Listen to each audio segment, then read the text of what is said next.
Hello there. It's time to do something a little bit different, I think is the best way to put it.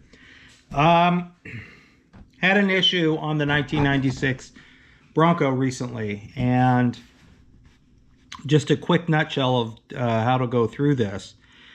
It's been happening intermittently since I got it, and only if it sits for a very, a long time. A long time is 4 days to a week. Because I started at least once a week. But on those days when it sits for a little while, I go out, cranks no start. Now, crank no start is a pretty common occurrence in, from all I can tell, from 1992 to 1996. It might happen in the 87s and onward too, quite a bit. But it just seems from 92 to 96, this is a thing. Usually what the problem is no spark. But there's other things to check as well. For example, are you getting fuel? Of course, checking the spark. And I mean, those are the two main things. I was getting fuel. I would... But what would happen is I would turn on the key. I could hear the fuel pump running because it's an electric fuel pump, not a mechanical one, in the 1996 Bronco. And it would crank, no start. Turn it off. Wait about a minute. Turn it back on. Try to start it again. Starts right up. That's usually what happened. Now, the problem, of course, is that this... started to get more frequent. And so I didn't know for sure, what it was. I figured it was the distributor. Because when most of these things happen, it's usually an internal control module, an ignition control module, ICM. But on my vehicle, the 96 Ford Bronco, I have a 351 Windsor. And it has a PIP sensor inside the distributor cap. And that PIP sensor usually goes bad.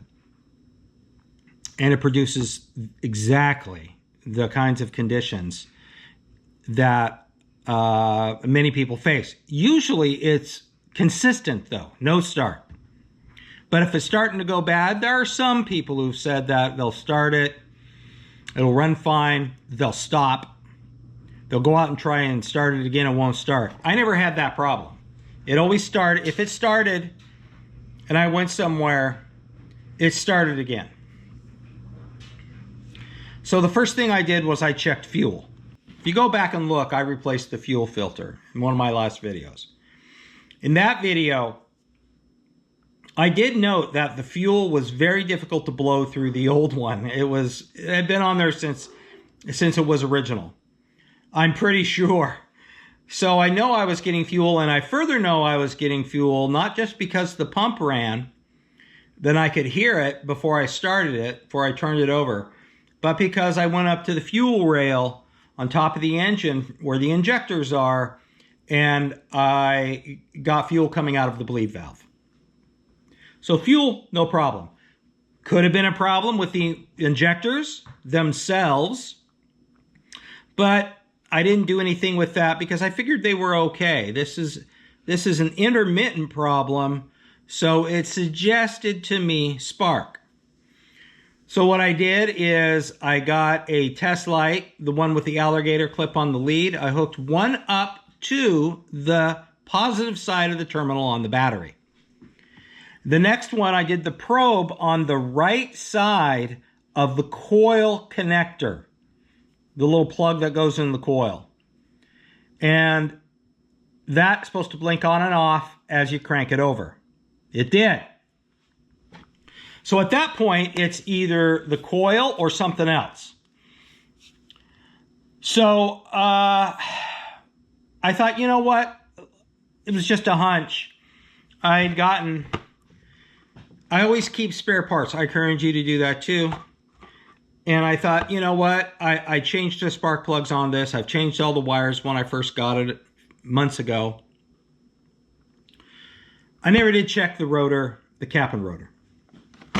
So I pulled the spark plug wires off to get the cap off and to get the rotor off, and they were in miserable condition. It's hard to tell on this, but pulled the old rotor off, and by the way, it says here on the bottom, made in the USA. And it's probably hard to see in this light, but it was corroded all along this tip. As a matter of fact, there's pitting on it that you could see if you looked really, really close. I'm not sure, that might be too much light. But if you look really close, there's a lot of pitting on this, and including on the face of it.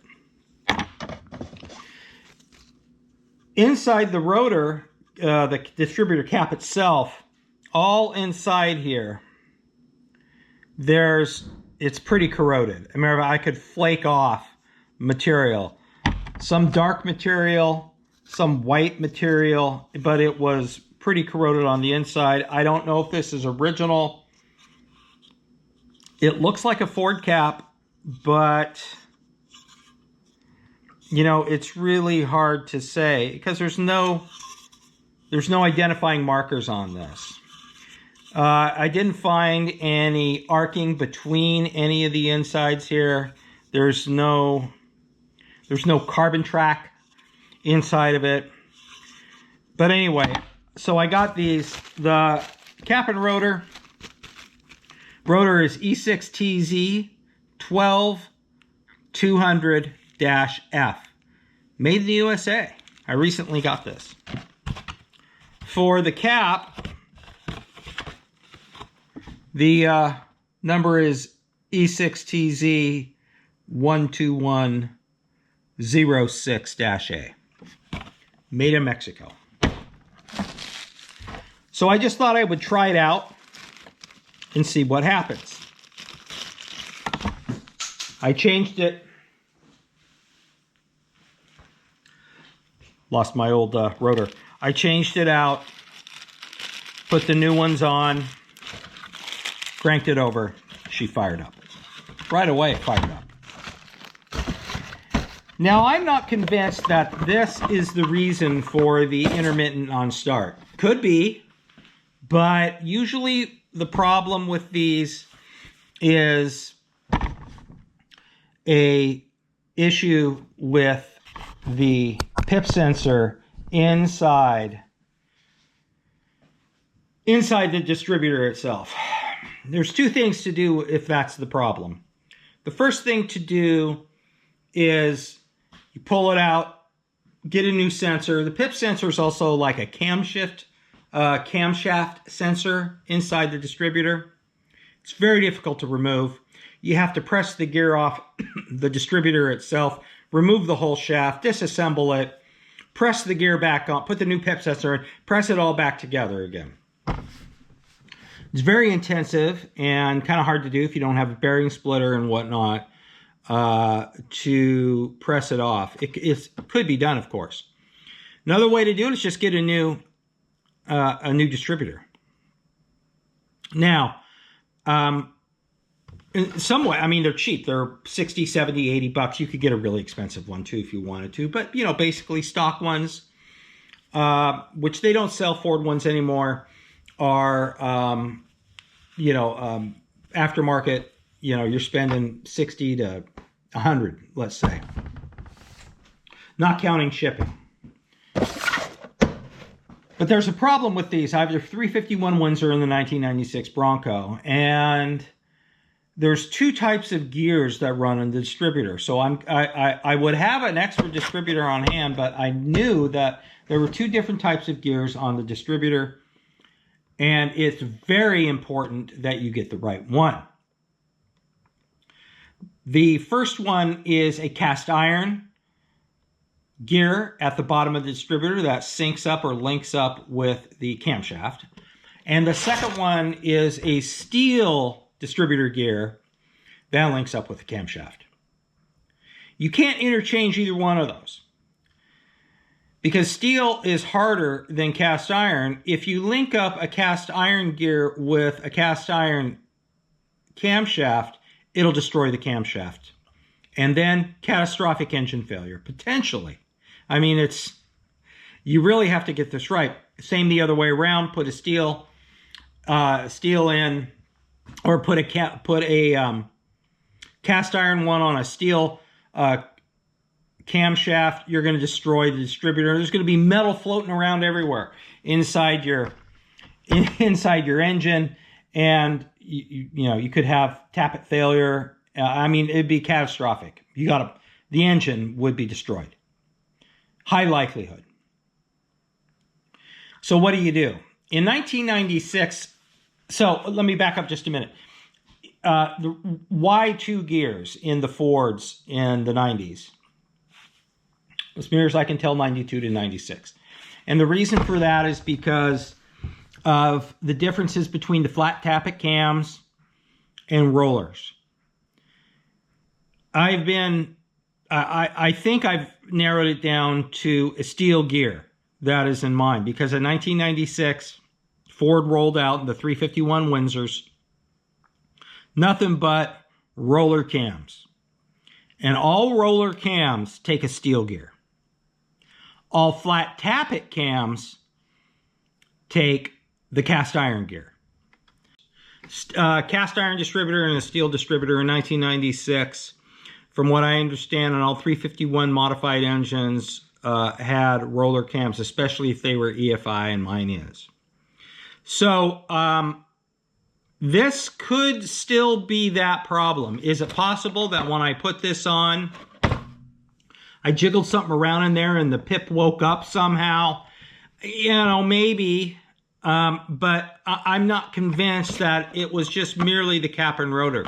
It's possible that one time, and I'm going to do this today, but I got the linker, the V-Linker FS.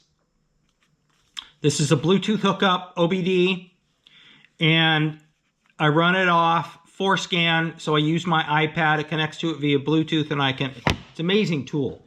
Actually, for very little money, you can get a lot of information, even live information, off a 1996 Ford using the V-Linker FS. At one time, I had misfires on cylinder 1. The only one I had misfires on was cylinder 1, and there was 4 of them. There were 4 misfires. Now, could that have been caused by this? Yes. Could it have something to do with the pip? Maybe. I mean, this was in bad shape. So the question is then, because, I'm pretty sure I have a steel gear, and I may want to get one just to have it on hand.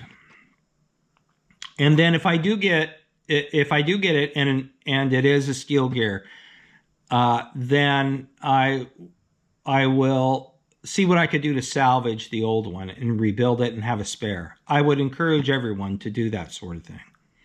Have spare parts, because I did. I mean, this was my spare. So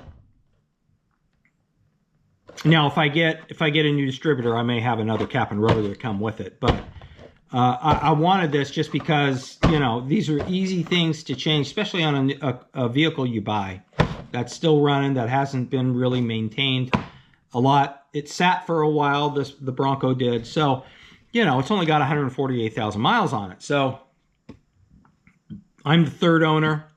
It's the original engine. I'm pretty sure it's a steel gear on the distributor. So anyway, we'll find out if this change actually did anything. It's been sitting for a couple of days. I'm going to start it up today. Run the V-Linker. I should say that when I first got it, if it was the pip, there should have been a code that flew on it when I got it, because I'm sure I'm not the only one that has experienced this problem. I should have had a cam sensor error code, but I did not. The only error code I had on it was misfire on cylinder 1 4 times. So stay tuned. I'm shooting this, because if it ends up being if it ends up being the distributor, then there's going to be another video to this. But if it's not, then the problem at least is solved temporarily until the pip goes out. And by the way, those sensors, they will go out. So, you know, you will be pulling out your distributor. It's the one thing that's a common occurrence problem with this era of Ford from all I can tell, 92 to 96. So anyway, hang loose, keep you posted. Maybe there'll be more to this. 4 to 6 more days later. Okay, 4 days later, I come out to the Bronco and I decide gonna start it up. Now, if you recall, it was usually after it sat for a few days that I would come out to the Bronco and it would have a hard time starting. The last couple of times that I came out, it just would not start after it sat for a few days. It'd fire up the next day, but, and that's exactly what happened. After I changed the cap and rotor, it fired up the next day, right? Lickety split, no problem. But after it sits for a few days, so in this instance, I let it sit for 4. And no start. Crank, crank, crank, crank, crank, no start. I got an ICM. This is the version DY1077. Now this is a little bit difficult to decipher because even Ford kind of messed up on some of the part numbers. I got the part number off of my black ICM that's in the Bronco now. It's mounted on the fender. It's not mounted on the distributor. And it's a little bit like people were telling me, Amazon said it, I think even Rock Auto didn't bring up a Motorcraft part, which they still sell as 1077, DY1077, as being a direct replacement for it. But I did some cross-referencing, went to Ford Trucks, Ford Truck Enthusiasts. They were great. There's some stuff already printed up there from a few years ago. So I got a genuine Motorcraft ICM black from 94 to 96. I think is the cutoff year for the Bronco. You got a black ICM, and this is what it looks like. The only thing I don't have right now is the thermal paste that's coming. But I just wanted to have this on hand because I'm pretty sure the original one is in it. So I got this just to have it on hand in case I needed it. Because none of the, when you get to a no start situation, it's one of a few things, right? It's going to be the fuel, which I don't have any problem with. That I do know. Could be the fuel injectors. I don't necessarily know if that's the case, but I'm pretty sure it isn't the case, because when it runs great. But when it doesn't run, it doesn't run. Except for the few times, you know, when I would originally start it. I'd start it, no start, turn it off. Let it sit for a second, listen for the fuel pump to prime, try to start it, fired right up. Now, it wasn't doing that. So I was going to go back into testing mode, and I'll have a link in the description for that. There's a great way to test these, to test all these out for spark, and you can narrow it down to whether it is either the coil, the ICM, or the PIP sensor, the camshaft sensor, whatever they call it.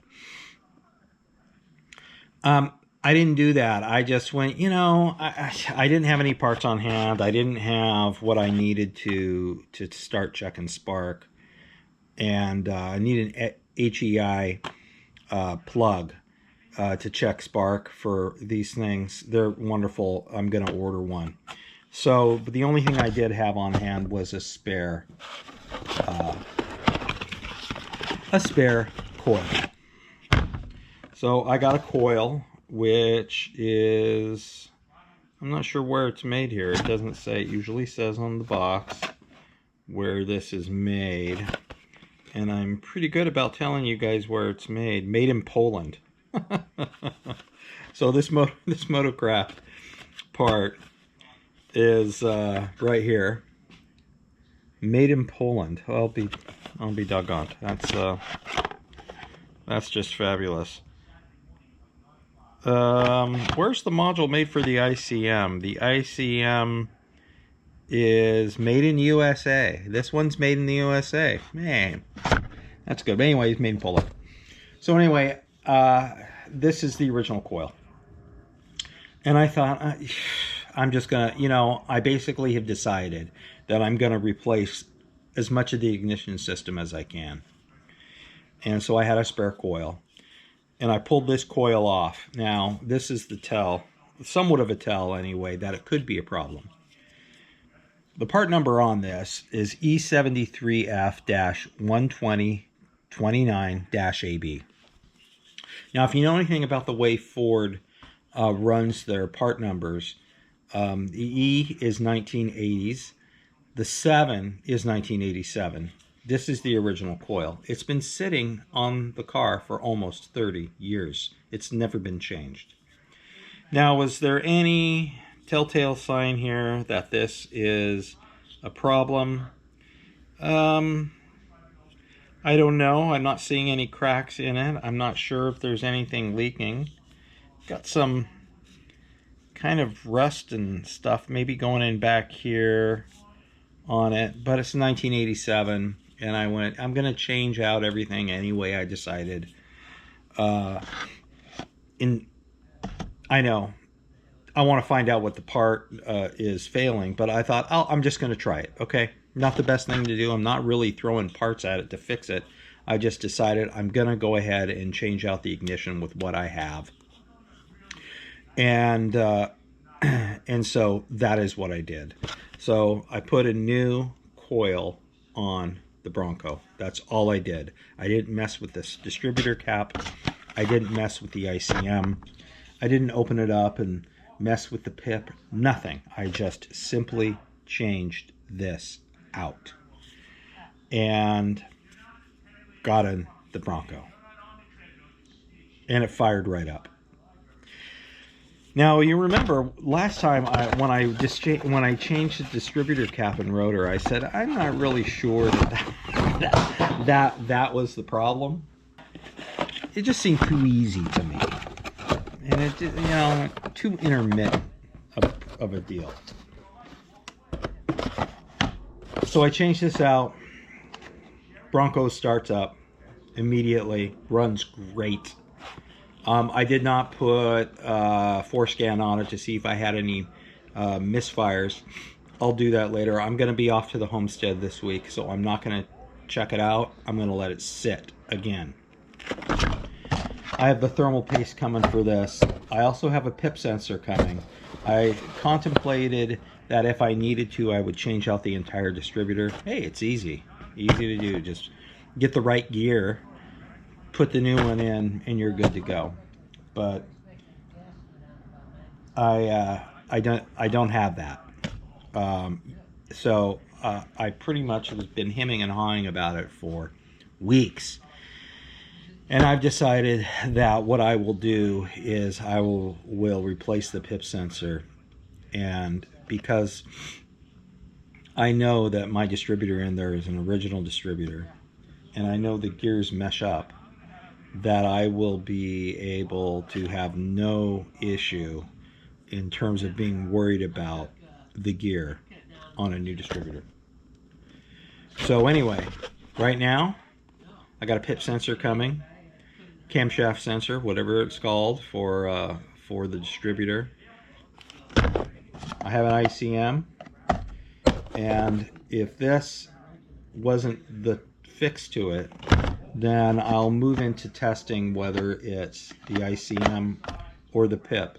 I think either way, I'm going to change both of these suckers out anyway, because I don't want to go through this problem again and get stranded somewhere. So now if it happens again after that, then boy, that's going to be maybe the ECM, the main computer, which completely possible that it is, but usually not. So anyway, that's just to wrap up. Coil, distributor cap, rotor. Once the coil was changed, fired right up. We'll see what the future brings. Several days later. Hey everybody, I've been gone for about a week at the property. I'm getting that video together where I was at the homestead, doing homestead things. Came back and tried to start the Bronco, and of course no start. Tried several times, no start. Had an extra PCM, the module that sits on the fender, that sits on the driver's fender right here. Pulled it off, and I just plugged a new one in just to see. I just wanted to see. I didn't think it was the problem, but I have a spare. It's a Motorcraft DY1077, I think it is. Let me grab it just to make sure. Yeah, it's a DY1077. Supposedly a Motorcraft, but it's not.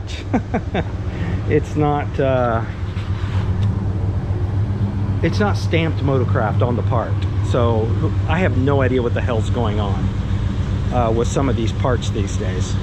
Anyway, I thought, you know, I'm gonna start taking apart the top of the engine here, and I'm going to start making access. Oops, wrong one. Start making access to the there we go. Start making access to the distributor, because I figured all along it was the pip sensor or the camshaft position sensor, whatever they call it. Hang on. So I was going to start taking this off right here, get access to my distributor cap down there. And the part that I took a new one and just swapped it in real quick. No start. No start. So today, the only thing I did was I got in the Bronco and I moved the gear shift lever just a tad. Okay, just a tad. And she fired right up. Okay. So is that an intermittent pip sensor? Let's back up. I've replaced the spark plugs, cap, rotor, wires. I did the spark plugs and the wires just routine. I wasn't having this problem really then. And it ran great. Nothing happened for months. Then it started intermittently not starting, okay? So I replaced the cap and rotor, and as you saw prior in this video, the cap and rotor they've seen better days. It started right up.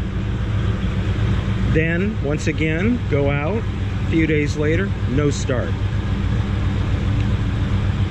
The coil was original, and it was just a LARP. I mean, it had spark, but you know, coils are funny things. They could have a weak spark. I changed the coil out, started right up again, and that's where it sat. It started up twice, actually. I checked 3 days later, it started up, and so I checked for the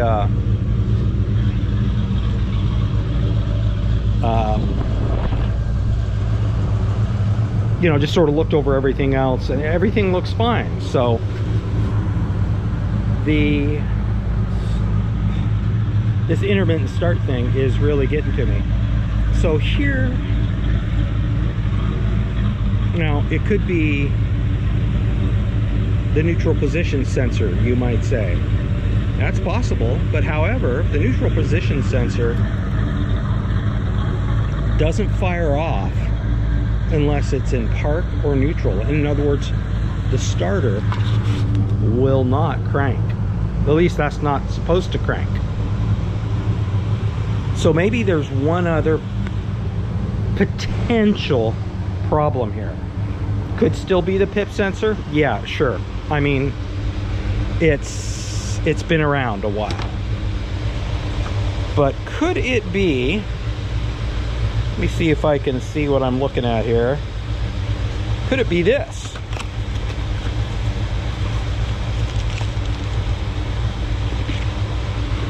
Right here. This is the ignition switch. This switch right here, when you turn the key on, it fires everything off. I had that problem with the Ford, remember. It wasn't doing a no start type of thing. What it would do is cut off. And that was because my ignition switch had separated and some of the contacts were bad, thus cutting power spark to the engine.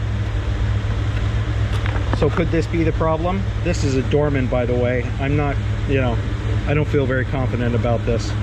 Not Dorman anyway. But then again, we're having problems. We're having problems with parts all over the place. Even some of the Motorcraft stuff. So, is it the neutral position switch? It looks like the one that's on there is original.